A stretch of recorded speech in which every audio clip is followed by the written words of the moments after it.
Il arrive. Je l'entends. Oh, maudit soit le jour où je l'ai rencontré.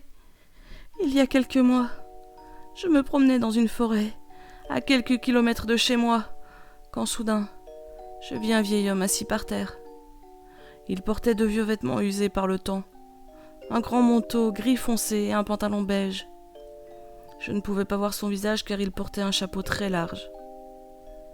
Il se tenait très voûté, ce qui lui donnait un air épuisé. Je m'approchai doucement pour pas l'effrayer. Je lui ai demandé s'il allait bien et s'il avait besoin d'aide. Je sursautai quand il me parla. Il avait une voix extrêmement caverneuse et grave. Jamais je n'avais entendu pareille voix.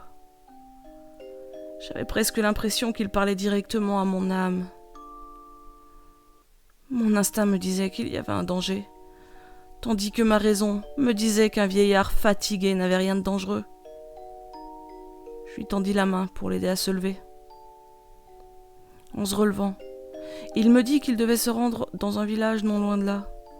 Mais il s'était perdu et avait erré de longues heures. Ça lui avait pris tant d'énergie.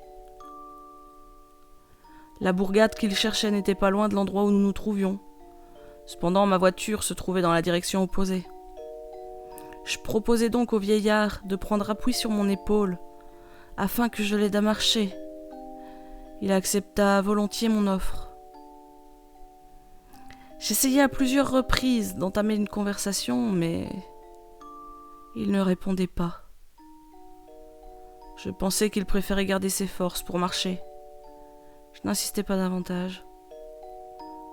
Une fois que le village fut en vue, sa langue se délia.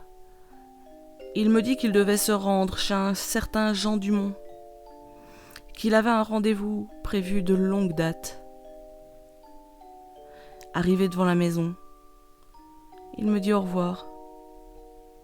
Je tournai le dos et commençai à m'éloigner lorsque j'entendis un puissant et profond « Merci ». Je fis volte-face. C'est à cet instant que je vis pour la première fois son visage. Il avait retiré son chapeau et me fixait droit dans les yeux avec ses orbites sombres. Son nez était absent, de même que ses globes oculaires.